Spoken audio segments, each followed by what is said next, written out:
Well, with increasing retail and utility prices, festival goers being left stranded and soaking in mud, and numerous cancelled flights, lately, many Australians feel they've been left in the lurch and out of pocket. And with that frustration, consumers are looking to complain, and complain loudly. But sometimes we go about it in the wrong way. So what is the trick to venting your frustrations and getting the response and refund that you want? Here to tell us more is founder and CEO of Handle My Complaint, Jo Ucukalo. Hello, Jo. Nice to see you again. Good morning. So what are some of the most common goods and services that people are complaining about at the moment? Yeah, well, absolutely. Travel is a big one with all the delays and cancellations and weather events. And as you mentioned, high bills put pressure on people, and they're looking for ways to minimise that, so they might need to make a complaint.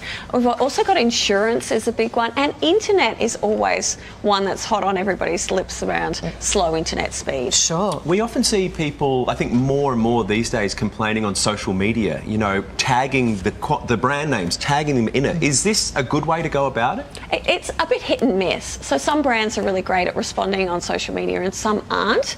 But I guess the key thing is you need to use the word complaint to make sure that your grievance is registered as one. Okay, so you'd mentioned internet services generating a lot. What are the main complaints around internet? Look, mainly slow speed. Yeah. So, and the weird thing is your neighbour might be getting great speed, but in your home, not so much. And you might not be sold the right speed plan. Now, you know, internet's sold on different speed plans, so people might not be aware about that as well. But yeah, slow speed is a big one. So if people are watching this now and they have something, you know, they have an issue that they want to complain about, what is the best way to go about that? For a few different areas. We've talked about airlines, we've talked about, you know, the Splendour in the Grass Festival, internet. Yeah, so it kind of depends on your personal situation. If you can talk to somebody easily, say you're at a restaurant, or if it's a big company, it's a great idea to put things in writing and try to keep all your facts, collect them. As soon as you sense a complaint is brewing, start writing down names, dates, what's been promised, and keep all the attachments and use the word complaint. That's where most people go wrong. Customer service and complaint are two separate departments, and complaints get treated more seriously.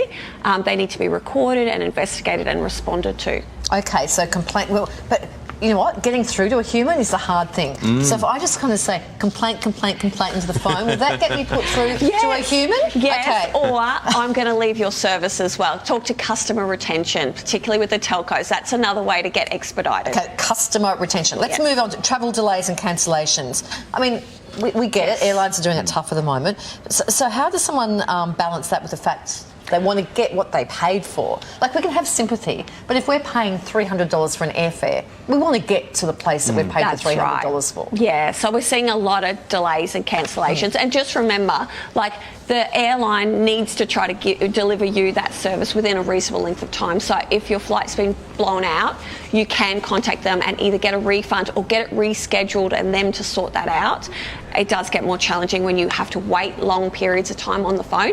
So another great tip is to have something else that you're doing while you're waiting on hold. Prepare dinner, read a book, you know, talk to whatever it is, but be prepared to wait that extra length of time to get through on some of these, through to some of these companies. Okay, we're hearing that happening. Put it on speaker. Yes, so that you can look absolutely. Yeah. And you can still be well mannered about it. I've seen this at the airport. It's often not the airline staff's fault. They're kind of thrown to the wolves and having to deal with this situation. So you can still be well mannered about it. I think it's something we should all remember. Splendour in the Grass. This is a big one. Thousands of people were there, obviously, over the weekend. Everyone's talking about the mud and cancellations and all of the issues surrounding that. For people who went, what can they do if they feel they should be in some way compensated? Look, absolutely lodge your complaint if you've taken photos and videos of the situation, and be clear on where the event organisers have let you down. Separate it between bad weather. No one's control. We could sort of say you should be prepared for bad weather with what's been going on, but there's a secondary part around the actual running of the event, not having enough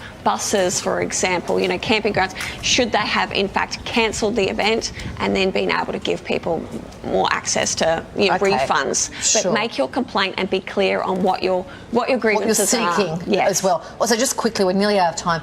Keep hearing something about car manufacturing and paint. Yes. Yeah, what's- So we are receiving hundreds of complaints from different car brands around peeling paint off cars. We're collecting all of those to demonstrate that there's a manufacturing defect. So if you're in this situation, because it can devalue your car by thousands of dollars, lodge your complaint with us, and we're collecting everybody's information to send through to the manufacturers. Okay. Well, when we get off air, I need to make a complaint about Kylie for referring to me as a dud earlier in the show, but we'll talk about that I've heard that privately, one before. Jo. I've heard Yeah, that thank one you. before. Actually, there's a few complaints about Kylie, not just from me. No, about Sam. That was Hey, thank let's you, move Jo. on. Thank you so much, Jo. Great to see you. We are live.